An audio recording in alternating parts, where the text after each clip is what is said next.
Welcome to our Facebook Live event. This is Dr. Cory Frogley within the Blue, and very excited to share a topic with you today that is probably one of the most powerful team building experiences, team training that we can do because it's just all about connections and understanding human connections and how we connect, and more importantly, how we improve that connection.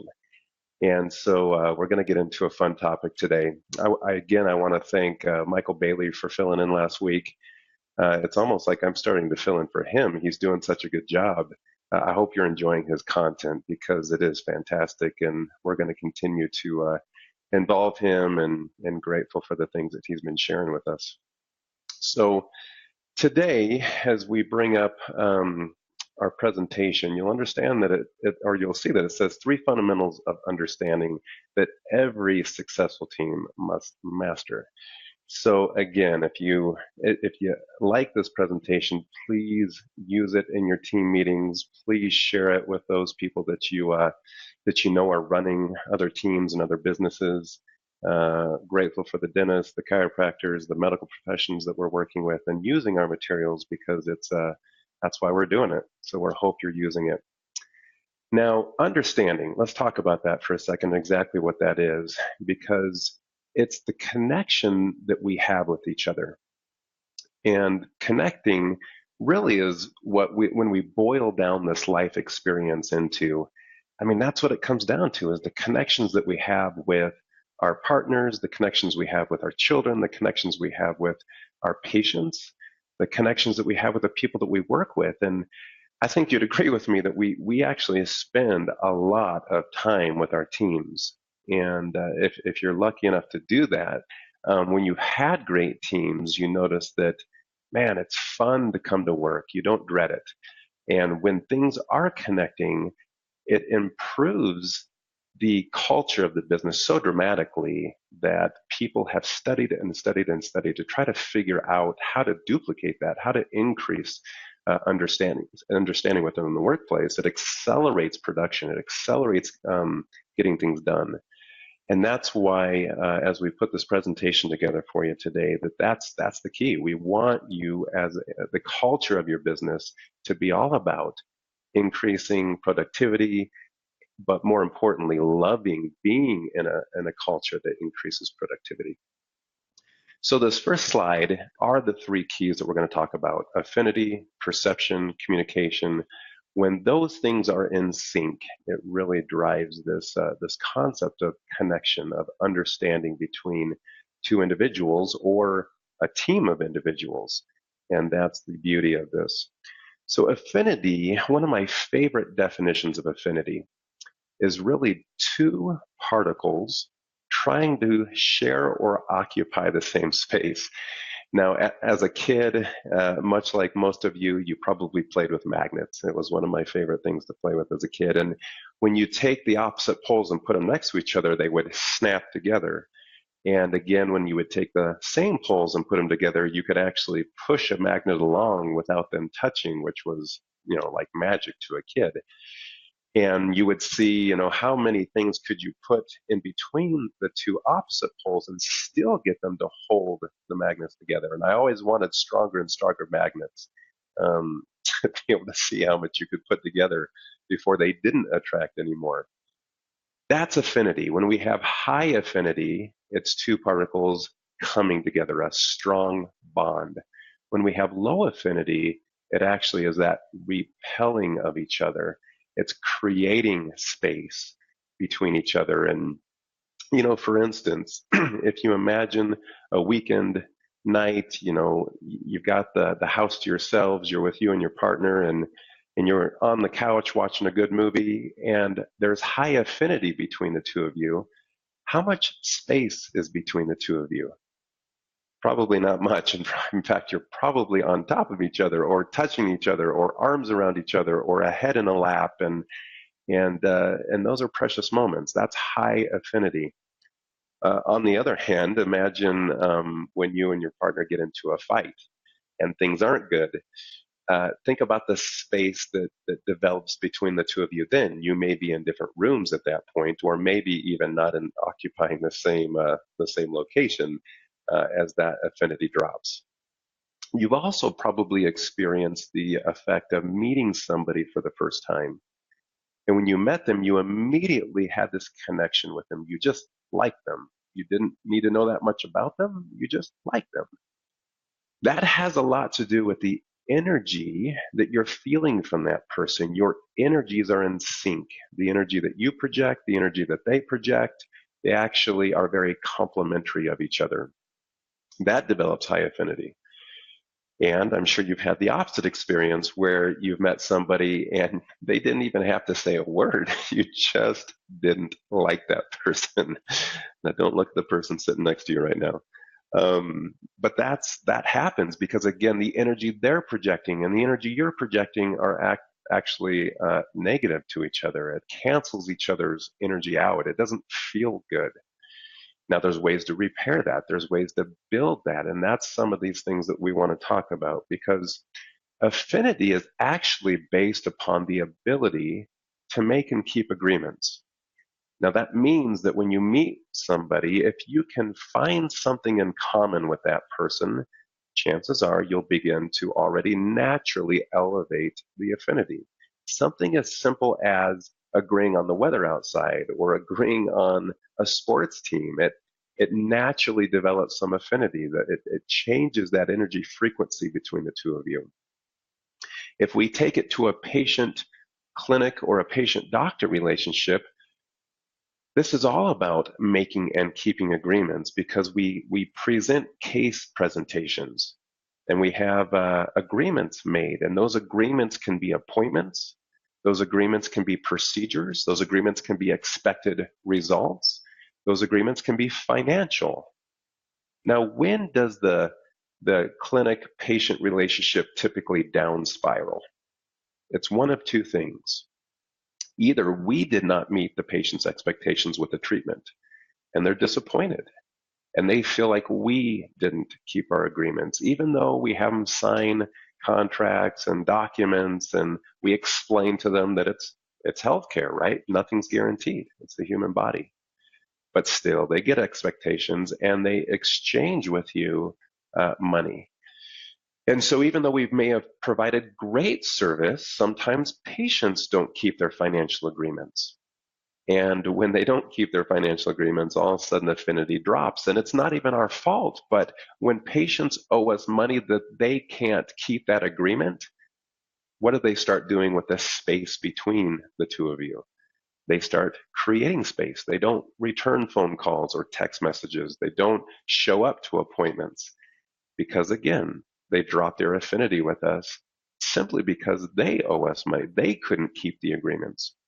So when we look at relationships, if we're going to have higher relationships in the team, if we're going to connect with our teammates, we have got to make and keep the agreements that we make to our team. If we say we're going to do something, do it in the time period that is expected to be. And that's one of the clarifiers in an agreement. You've got to have appropriate time frames. So as you and your team work, and with BlueIQ, we've talked about handing our team KPI over to the downstream team. It's very important that we package that KPI neatly as we hand it off, because now that team member is going to run with it to produce their KPI. And if we don't do it properly, it's now affecting the ability for that team to perform, and that's going to drop affinity. You'll notice that in your office, you'll start to feel team members avoiding you, or there's space created. You walk into the same room and they walk out. Obviously, that's a huge sign of a drop in affinity. And so if you think back to some agreements that you made with that team member, you can probably trace it back to the moment when that energy became real. And it was a broken agreement on one of your parts. Now, again, if you give an assignment to a team member and the deadline comes and they don't have it completed, they may start avoiding you. So again, it may not be your fault. It may be that team member's fault. So That's where we've got to sit down with that team member, address it, revisit timeframes, make new agreements, and move forward. And when that happens, affinity definitely increases, and that's powerful. Powerful when we drive high affinity. The next key concept here is perception, and I like to talk about how perception is reality for the individual, meaning that you've heard it's been, I think, overused, but the whole concept of paradigm shifts and what you see becomes your reality, and what I see or perceive becomes my reality. Well, when we're making agreements with our patients or our team members, they again have certain perceptions of outcome of treatment, perception of what's going to happen on certain appointments. Now, as technology is improving and we're getting better with video, making and using videos, high quality videos, and we've got blogs and all sorts of training on that. It's a powerful way to help two people's perception come in alignment, because in those videos they're able to see a procedure, they're able to visualize what is coming in their future as they make and keep these agreements. So just like in this picture, and I'm sure all of you have seen this, but it's a great example of some of you looking at this picture will see an old woman, and you're right. And some of you looking at this picture will see a young woman, and you're right. Because depending on how you look at this picture, you can perceive both of those images. It all just depends on your perception. When two people tend to agree, things become more real. This has to be done on the examination process or the case presentation process, because the patient and the physician, or the patient and the case presenter, they have to come into agreement for things to become real. The procedure and the outcome become real, and the financial exchange becomes real. If we present to them something and they have expectations of it costing a certain amount of money, and all of a sudden it ends up costing this amount of money, there's not an agreement there. And so therefore it's not real to them. They can't conceive exchanging that amount of money. And that's why it's so important in the examination process and in communication with our teams that we go through and build value in what we're presenting. That's again why videos become so powerful. It's why it's focusing on the outcome and not necessarily the step-by-step pieces of the procedure. Outcomes are what become extremely valuable. And that's really why the patient is sitting in our chairs. So perception. That leads then to communication. Now, communication, I think, obviously there's been books written about this. And so what I'm going to share with you isn't necessarily earth-shattering. But when you think about how you communicate, it's a cycle, right? And this is the effective communication cycle. On the one side of the screen, you see the sender. That's me talking. And on the other side of the screen, you see the receiver. That's you receiving the information. Now, what's interesting is there's a lot of things that can affect this. Your perception affects this. Our affinity affects this. The space between us can affect that information traveling to you and you receiving it. Now, we're all aware of the voice inside of our head, what we call, third party. We're talking to ourselves. We're processing the information. And it's amazing how many people are thinking about what they're going to respond to you instead of listening to what you're even saying. Stephen Covey, seek first to understand before being understood. I mean, I can tell you to be a great receiver and listen, but you also need to become great at being the sender. And what I mean by this is watching the body language of the person that you're communicating to. Are they listening? Are they acknowledging by saying yes or a head shake or engaging with you? And being a master sender is actually giving that person space and time to process the voice within inside their head, because they may be talking to themselves about the information that you're giving to them. And so sometimes silence is golden. This is why so many consultants tell you that once you present a case, cover finances, you sit back. Don't say anything, because that's the time that the person needs to start processing value for what you're giving them, and is it a fair exchange? They're changing their perception in that moment. And if you talk over it, you may destroy the perception evolution. So give them time. And then once they've responded, use questions to make sure they can duplicate the information. This is one of the most important things that teams can do with each other. And I know that people are sometimes uncomfortable with this, but again, if you work for me, you just have to get comfortable with this, and that is role playing. Role playing is a great opportunity for teams to identify if they can duplicate. Why? Because that's when the sender makes sure that the receiver has received the message and processed it and perception's accurate. And when it can be duplicated, it actually drives higher affinity. And it's that moment when the sender and the receiver have this connection, because it produces understanding, duplication. Here's a great example. I'm walking out the door of my house the other day, and my wife says, "Hey, honey, would you grab a gallon of milk before on your way home tonight?" And I'm in a rush. I'm already thinking about the things I've got to do at the office, and so I sneak right out the door, and I'm out of there. I'm late for my meeting, and so of course night rolls around, and I come walking to the house, and my wife looks at me and says, "Where's that gallon of milk?"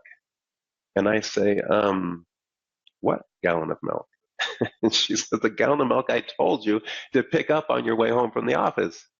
And I say, "You never told me that." Well, I ask you this question: whose fault is it that I didn't bring home the gallon of milk in that moment? Now, obviously, through your perception, you may choose my wife. Some of you may choose me. But as the sender, did she confirm that the message was received by the duplication process? Meaning, a better way to communicate would be, "Hey, honey, pick up that gallon of milk on your way home from work." And I don't turn, I don't acknowledge it. She can't let me walk out. She's got to say, "Cory, stop, hey." And I turn around and I look at her, and she says, "Hey, will you pick up that gallon of milk on your way home from work?" And I say, "Oh, yeah, I'll grab that." That's acknowledgement. That's at least some form of duplication. Now, if you want to get real detailed, you can say, "What are you bringing home for me?" "I'm bringing home a gallon of milk." Now, when I walk in at the end of the day with no gallon of milk, now whose fault is it? It's mine, absolutely, because she communicated effectively. And that's what is lacking in so many teams, partly because we're in such a hurry to get things done, right? I mean, we're in the whirlwind of the day. And so we just communicate, communicate, communicate. But really, what we're doing is we're vomiting information, vomiting information. And the person that we're working with is also in a huge hurry. And, and a lot of that communication gets missed. So become a master sender by making sure that your receiver acknowledges your information sent, by duplicating and acknowledging that the information was received.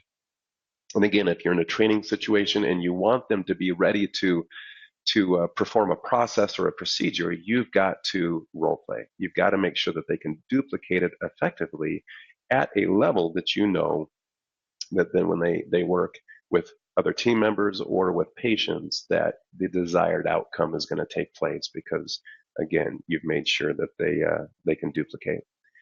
All of these things together: affinity, perception, effective communication, it is what protects our relationships. It's what builds our relationships into deep, meaningful relationships. Because when two beings are in understanding with each other, It's almost like gravity. It pulls them into you. It makes them want to work with you.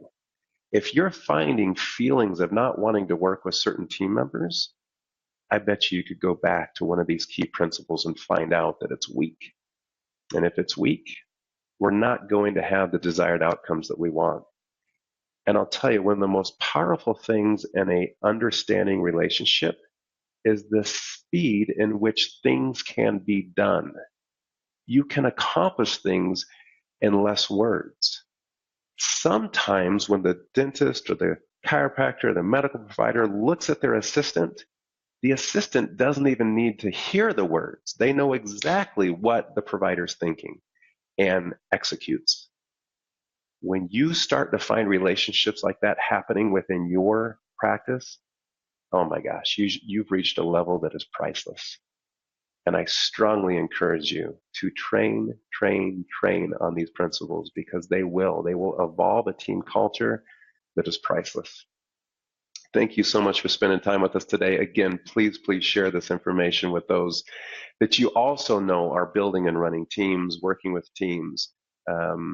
I hope you found a lot of value in our thing today, our BlueIQ Facebook Live.